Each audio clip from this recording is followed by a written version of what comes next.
Um, we're excited because we are going to be doing a case study enabling personalization. So Sheryl Markov, who is EVP with Corporate Marketing at Northern Trust, will be leading a presentation, and take it away. Thank you so much. I appreciate it. Thanks for having me. So I have the dreaded after lunch spot. We're all gonna get excited and get the momentum going again, but I'm really excited to be here. I appreciate the opportunity to share with you our journey and hope you can take something away. Just curious, show of hands, just so I can know my audience and customize as I go. How many of you are doing personalization today in some form or fashion, whether it's your email marketing.com? So it's quite a bit, so that's great. So hopefully you'll take something away. We're admittedly still pretty new. I mean, we've been doing some basic personalization at Northern Trust, but we're trying to march along a maturity curve that I'll share with you, and I'll share with you some foundational information on how we've started the program, and hopefully you'll get some learnings from that. So a little bit first to back up on Northern Trust. We are headquartered right here in this beautiful city of Chicago, and welcome to all of you who are visiting from out of town. We have been around for a long time. So I have been at the bank for 20 years, 135-year institution. It's really hard to institute change when a lot of the ways of working, a lot of the people I have people on my team who've been with us for 30 plus years working in marketing, creative services. It's really hard. I used to say it was like steering the Titanic, but that's kind of a bad metaphor. But we're getting better at it. Like, we are literally trying to just get better with change. And I tell my team that if you're doing the same things the same way you were a year ago, it's probably not a good sign, because the entire world has shifted. Our audiences' behaviors are changing, the way they're consuming content, the technology we use to run our lives are changing every single year. So we have to keep flexing, changing the way we're working in marketing. So change is literally a muscle that we keep trying to work on. We're pretty large too. So it's a large organization, a lot of employees. We run really lean in marketing though. I have 2 people on my digital marketing team. I have a little bit larger creative services team. We have 2 agencies we're using primarily for creative media planning. That comes into the work I'm going to talk about a little bit today. We have 3 people on the analytics team, one of which was a new ad powering the personalization strategy. 1 person that we brought in to serve as that key change agent, that deep subject matter expertise. It doesn't really take a lot, though. I mean, you can build large teams for these programs, but at the end of the day, you really need somebody who has that expertise at the product level, who can consult with those teams across the organization. So we run pretty lean. The last point gets back to a point that was made on, I think, the first panel, is know your culture. We're a culture of extreme care. We refer to our employees as partners. This happens to be our month of service, so we do a heavy up on volunteerism. We're given 2 paid days off every year to volunteer. Our philanthropic effort is something we take really seriously, and take care of the communities in which we live and operate. And so that care and collaboration, how we treat our clients across all 3 business units, wealth management, asset servicing, asset management, personalization is a natural. That was like the next natural thing for us to take on, because the way that we step people through an experience across our digital channels should be as engaging, as personal, as if somebody was walking into a bank location here in the suburbs. And it was pretty incongruent. It was, people have to find their own way. It was pretty out of step. It was just treated as a billboard, really top of the funnel. We're not using the site as a sales tool to activate in a meaningful way. We're not looking at it from a performance perspective. And so that's what we're really trying to change through this program. So I have spent all of my 20 years in corporate marketing, mostly in the digital space, bouncing around different responsibilities. So when I took on advertising, in addition to digital, really saw the opportunity not just to personalize across .com, but personalize our campaigns. So if I looked at the highest and best use of our time as a team, we're trying to feed the pipeline. We're trying to drive growth for the organization. And so the personalization I'm going to talk a little bit deeper about is starts upper funnel prospect, people who don't know us, trying to get new eyeballs, new to Northern, less personalized right from the get-go. So we know the challenge, right? We know people want engaging customized experiences. Like anything else just doesn't cut it. You're not going to get their attention. You're going to get high bounce rates. It's going to be really hard to find the needle in the haystack and get people to convert. We also know that companies are under-delivering. So it's like this crazy dynamic. We know what people want. Companies are having a hard time cutting through and creating this new way of going to market. And it's because it's such a huge shift in how we create the content, deploy the content, measure it. These are not easy concepts when you've been marketing and thinking about your programs, your teams, your data, your technology a certain way for decades. So if you look at this, where do you fall on this spectrum? Where are your channels coordinated? And it's really from a customer's perspective across the channels and how they're interacting with your content. Where's your data? How are you using your data in a meaningful way, not just in a reactive way, looking in the rearview mirror of this is what happened, but are you using your data to actually power and predict and find your prospects, your audiences? Are you learning from your audiences every time they interact with you to power the next experience? We're not quite there yet, but it's aspirational. It always is. So it's always going to be changing. So when we really looked at personalization as kind of our next big thing, so if I look at my career and previous to Northern, I was at a direct mail company for 8 years. It's really been kind of like, what is that next big thing I want to tackle to kind of also keep me just personally motivated? I feel like AI will be the next one, and then I'll be ready to retire. So it's always kind of like that next thing I want to keep motivated about. Personalization, marketing automation was one that we did 7 years ago, and so that was really transformational for us because we were still doing batch and blast, just sending out e-newsletters, all of our thought leadership. That was hugely transformational, and it was difficult. We're just now reaping the benefits in some ways and ascending up that maturity curve 7 years later, still getting the right people in place to power those programs. So we looked back to move forward of what did we do right when we onboarded Marketo 7 years ago? What did we do maybe not so great? What are some lessons learned to set up this program for personalization? But I used that, because we still have some people who are there, who are here now, to try and anchor them to, okay, like when we changed out, like remember when we were doing the email sends and just sending it, we didn't really, like everybody got the same message and we didn't do anything with those audiences. This is very similar. It's a foundational shift in how we step people through our experiences. So trying to paint a picture of where you are and where you want to go from marketing. But I will say for the business leaders, they don't care about that. Like they don't really care really what we're doing. It's what is it going to lead to. So I try and tie it to business results. So we started, pretty small, but the overview is really find the moments that matter. So find the areas where the highest and best use of time, technology, the messaging.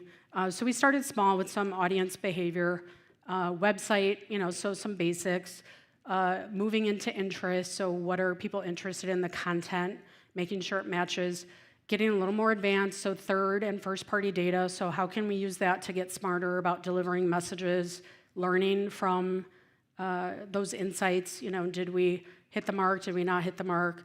And then those real-time event triggers, so learning from people's behaviors once they land on your properties, changing the experience on the fly, et cetera. But that primary goal is always user focus. So enhance the user experience by really understanding their needs and wants and delivering on that. Selfishly, we want higher performing campaigns and we have to deliver results for the business. But if you focus on your audience and match, then you'll get better results. So wealth management, we started working on a few programs. We've done things for all 3 business units, but if we take their examples through the maturity curve, we started doing some basic things like on the homepage last year with just reactive information of people coming through the website, like 6 versions of the homepage running at any given time, measuring effectiveness of click-through rates, so improving from like a 0.1% to a 1% click-through on some of our components, those campaign landing pages, using demographic targets to try and get better content, so honing in on segmentation. So not just where you are, but who are you? Are you a business owner about to experience some kind of liquidity event like selling your business? We're gonna match information for you. Are you a known audience? Like, are you already in the Marketo program, or are you a totally unknown audience? So just trying to get more mature with the programming that we're doing, and some of that contextual targeting and using that data in a smart way. Retargeting, using our first-party data, so sending our first-party known audiences that we already have to our third parties like Google, our search campaign. So how do we find more people like the people we already know who have converted? So we're doing less guesswork on our paid campaigns. And that is hard, especially in our industry, because we have to work with compliance. We can't, my number one thing is with my team is don't get me sued. So like we have to dig in with legal and compliance. We have to go through all the checks and balances to make sure what we're doing is cool. And that can slow us down, of course, but we want to do it in the right way. And we also want to make sure it's on brand. So sometimes it takes more conversations, with the vendors, with the agencies. I have to ask questions like, wait, actually, we can't use AI to write ad copy on the fly. Like, that is not legal compliance. Like, you got to stop doing that. So like certain things, like we have to slow down. Other things we want to keep pushing because we do want to make sure we can accelerate in certain ways. Where we want to move to is data in motion. So how do we use AI, either the things that are already baked into some of the tools that we can unlock so I can get those approved so I can start using them, or something new like the CDP. So the customer data platform we're trying to get budget for next year, so that will really enable us to do more data modeling, create that 360 view of our audience, because right now the data is still pretty fragmented. Like, we're looking at data in the different systems, whether it's the performance data from the advertising program or the Marketo data, which is synced to CRM. We can look all the way through and we can measure our audiences all the way through, but it's not connected in a way where I can look at the view of my business owner, because actually I want the data of the prospects who converted, who are actually clients. Give me the data on those people so I can go out in the wild and find people who look like them. So that's what we're marching towards. So again, it's always going to be shifting, but along this model, lessons learned from Marketo, this took 7 years, and we had to keep socializing this with the business units, because along the way, and some of it, was within our own team. I had to change my business product owner on the Marketo team 3 times, because I had 2 people who just came in, and I had one person who only wanted to work in the technology and never wanted to talk to those business partners. It's like, well, that's not what the job is. Like, it's not just a tech job. You have to dig in, create the strategies, create the use cases. So it's finally I have a great person in that role, and we're moving faster. We're creating lead scoring models, we're creating strategies, because it's not just the tech, it's how it is going to work with the marketing teams and the strategies you're going to create. Some of it's technology. So when I got the subject matter expert for Target, we're an Adobe shop on the .com side. When I got the SME in for Target, he came in and he's like, your instance of Target is like so jacked up. I don't even know what's going on here. So we had to dig in with technology and change how Target was installed.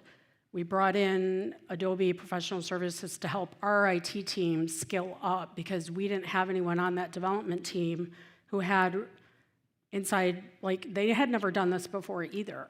So some of it along this, it's like there's like ups and downs, you go back. Like sometimes you stay in a point in this scale, like, for a whole year, because it takes that long to move something that is so crucial. And so you have to have a plan. I guess that's the biggest thing too, is like you can't just buy the tool, and hope is not a plan. So like that's where you have to create, you either have to get the people in, is really kind of the biggest thing. So I guess that's one of the things that gets me excited about it. It's the challenge. It's also very frustrating, because you can't just will it to happen. It's like I want it to move faster, or I could see how it could be so different. And that's where some of the history, drags you down because we're a large company. It's like working within, everybody has a ton of priorities. Like, is personalization the priority for your counterparts in the business? I don't know, like a lot of people want it to happen, but what are we doing to actually make it happen? So those are some of the headwinds we face sometimes. So this is what we set up this year to try and accelerate it a little bit faster. Our CMO is our sponsor across the enterprise, so she's really helping to make sure it is a priority within the business units with her counterparts, the leads in marketing, really supporting that vision and strategy, the resource allocation. So I'm going to fight for, I can't just onboard a CDP and hope that people in marketing are going to be able to use the insights from there. My little team of 3 people in the marketing performance team, like, I'm going to need another marketing analyst to be able to really use that to its full potential, or at least start to use it the way it should be. So, I'm going to fight to get more resources. Advocacy for the personalization efforts of how it can be done, painting that picture with leadership, why it's so important, leading to business results, breaking down those silos, so helping to bring the marketing teams together to make sure that this conversation is a part of marketing planning. We're about to go into planning for next year, making sure personalization is in that top 3, or it's not going to get the attention. You have to put names on jerseys of who is actually going to work on this throughout the year, because as you move to the right, the people who are actually going to bring this to life, the CMO is going to come in and out and get briefed and have conversations and mention it to the CEO and the CFO. But the people who are actually doing the work, we have a center of excellence in corporate marketing. So I have that SME, this is his day job. I mean, that was the one post we moved actually 100% remote. I couldn't find that person in Chicago. So we recruited here, and it was crazy because we're not in a small market. But I had to move that position. We actually found him in another state, so he's one of the positions I have that's 100% remote because he had done it elsewhere for a large matrixed organization using the product we have, and he's been doing a great job to really help bring this to life internally for us in a way that can be actionable because he has the product knowledge, but he can dig in with the marketers in a really nice way that's culturally appropriate for us to be collaborative and consultative. And so the business unit marketing team, so how are they going to flex into this? Can we start to use AI to create 4 versions of that content? Because this is a huge lift. This is a totally different way to go to market with content for segments and using data to inform those strategies than anything we've done before. So much like Marketo changed the way we didn't just send thought leadership anymore, we stepped people through nurture programs and scored them along the way. This is, again, transformational. So to paint it any other way would do a disservice, and you're going to just, stall out significantly. And then tech. So really partnering closely with technology, whether that means bringing in outside services to help.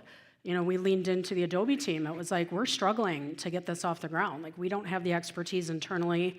The tool is not even working for us the way it needs to scale it. So you got to help us figure this out. So having those difficult conversations sometimes, but really partnering closely to just, kind of keep moving along towards that vision is helpful. So some of the things we've done for advertising, it was actually really fun because we personalized the ad campaign itself.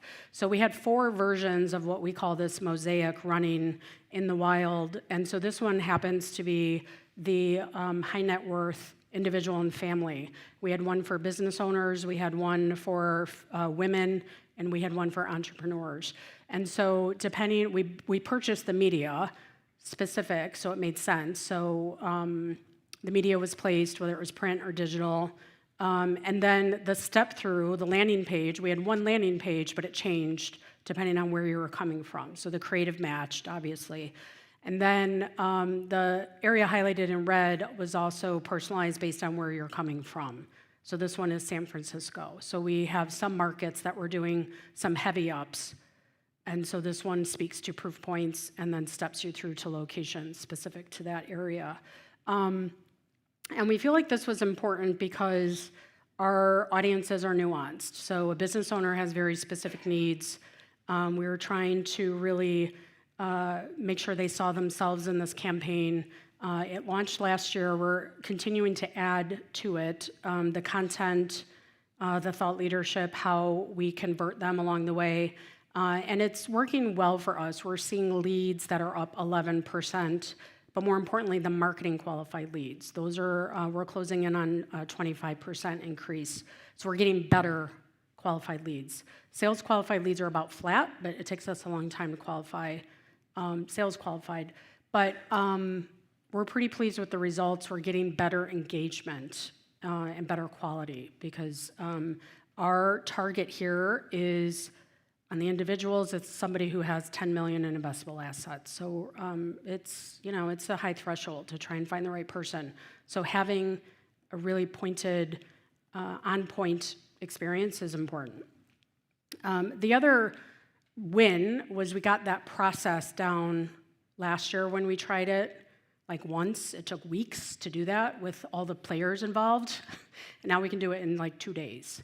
So we want to get to fulfilling more dynamic creative, more programmatic, using AI to place the media in the right place at the right time. We have to be able to fulfill that on my team, who's responsible for the ad production and those landing page production, the authoring. So building that muscle is really important. And so that's when the in-office time has been helpful to do those stand-ups, to just crank through, like, okay, what's still outstanding, throwing it up in UAT, looking at it together as a team, and making those decisions with the marketing team weekly. Another one that was really easy was A/B testing, and this is where we tried to start last year in a really low-risk way to start using the tool and start training people on the tool and showing the marketers, we have assumptions, but we really should use the tool to just test out our theory. So we did A/B testing all over the place. We did A/B testing in the ads themselves, of course. So working with the publishers, we're testing ad copy, ad units. But on the destination pages, we can use data like this, going back to the agency, because of course the agency sold us on we're already doing production on commercials. We can create this beautiful anthem for you to place on the landing page. Well, guess what? Nobody watched it. So the 15-second, the cut down, is the one that had the view through. But more importantly, the ones who viewed through the 15-second more consistently, they had a higher engagement on the page itself.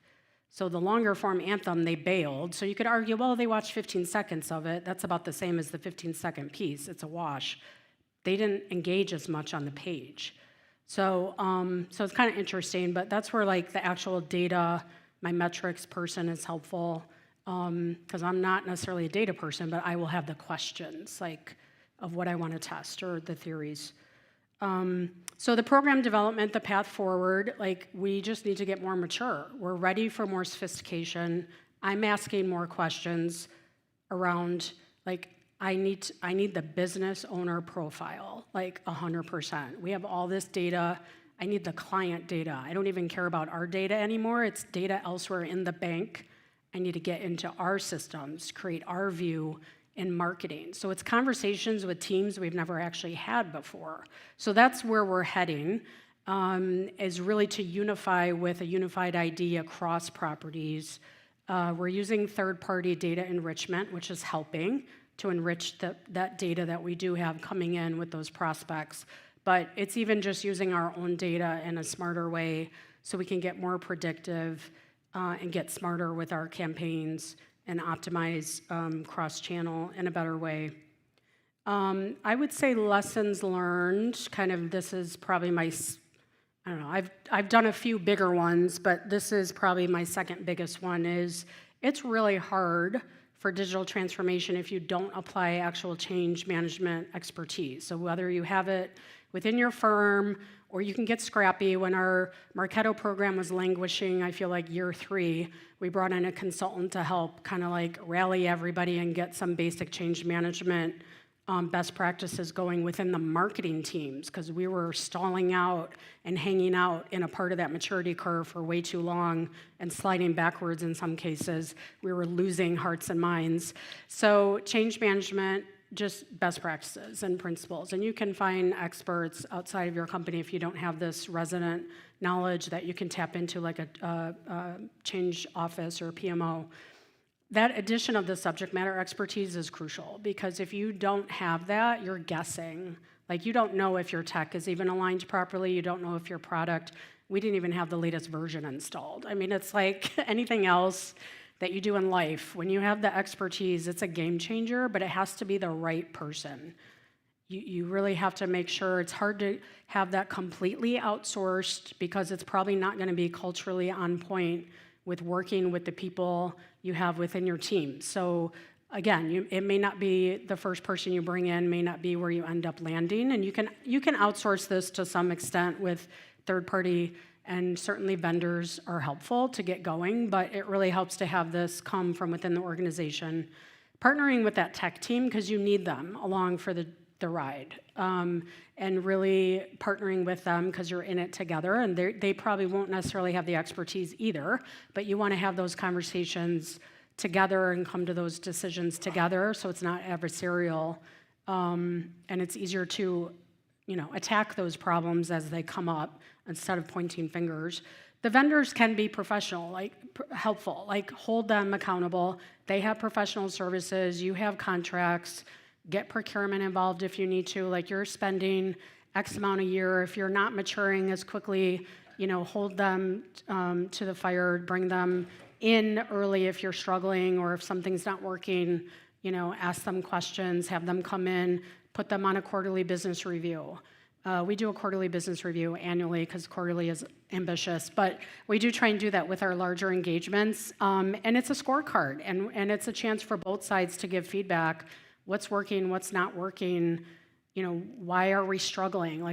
Where is the benchmark in the industry? Why aren't we ascending or using, we don't want to have a stable of the best in breed and we're only using 10% of the tool. I can't afford to overspend my MarTech stack. So have them help you, don't have them be a part of the problem. And I would say really socialize the why and the business results. So for trying to pick your big wins, where you can add value, I really wanted to focus on the advertising program early because that directly correlates to feeding the pipeline for sales. It's getting the attention of the CFO internally. It's being reported in the operating review because we are directly providing leads that are translating to one business in that business unit, and so I'm going to be more apt to get resources when I ask for them and tie it back to a program that I'm like, I can scale this, I can get you more, I just need more bodies and more tech to do it. So you kind of have to know, what to bite off. That you have to do the little things first so you can start learning, but when you're really ready to start talking about it, make sure you have something to hang your hat on that people are going to care about. They're not going to care what you're actually doing unless it leads to business results. So that's what I got. What questions do you have?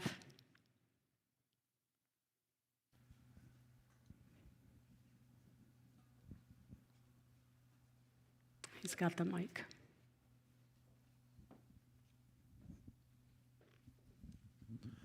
So your industry is highly regulated, and Yeah. I saw in one of your notes that you use predictive analytics with direct wealth management clients. Is that a sensitive issue with the regulators yet? Because I know the SEC had some concerns about the use of predictive analytics to guide people down a sales path, since that was considered non-fiduciary. Right. So the question around predictive analytics, so we are using it more to inform how we purchase. So we're not doing it at the individual level yet. And so we haven't really run into any issues yet as it relates to the SEC, or we also try and stay away from product specific, certainly. So we're not getting into maybe as sensitive issues as it relates to that. So not yet, but yeah, definitely as we get more sophisticated, that all of that to the right was future focus. That's why we're not using AI yet to power any of the content creation or the creative development. But yeah, good question.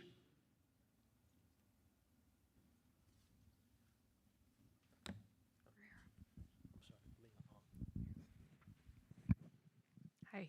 I heard you say that you took execution from months to days. Yeah, for the actual creative and What were some of placing the it. keys to that change?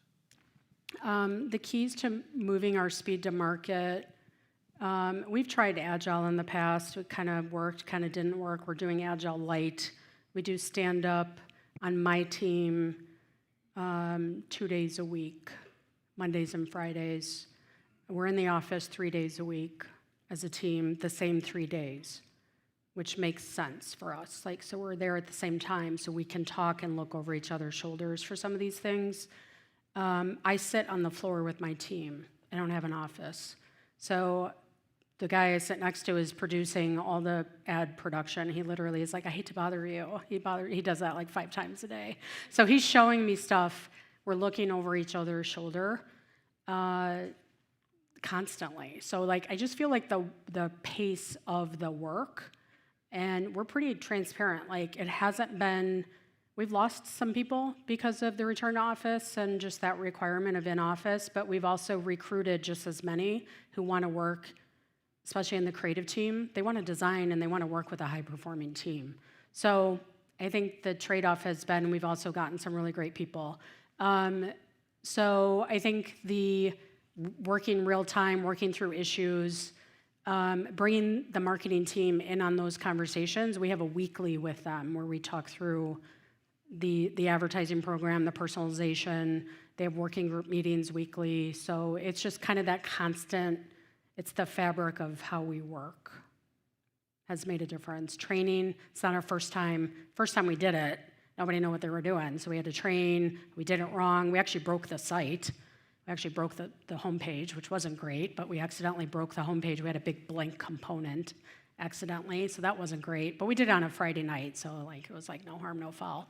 But you know, like you just kind of have to, in that sense, I would say just start moving and start doing. And we're not going to ever break the homepage again because we did a retro and we understood what we did and we documented it and we changed the process. So awesome, thank you, appreciate it.